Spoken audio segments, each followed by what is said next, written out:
Mandi, sono Linda Picco e ho lavoro lì da Sportel Pelenghe Furlane di aziende per assistenza sanitaria numero 3.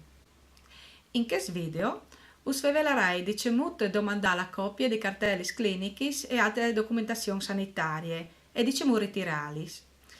L'operazione è a pagamento. Per domandare la copia di una cartelle cliniche o di altre documentazioni sanitarie, le modalità sono di persone, lì dal centro unico di prenotazione degli ospedali.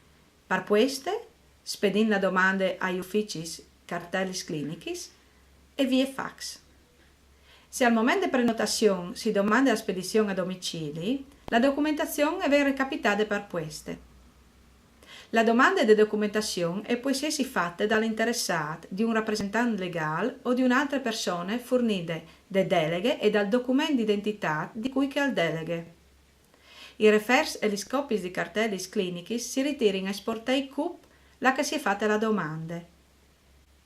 Gli orari per ritiro ai sportei dal CUP sono scritti in sovraimpressione.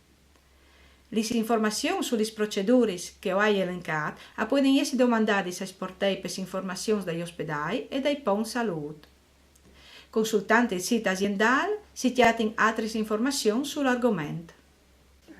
Mandi e grazie.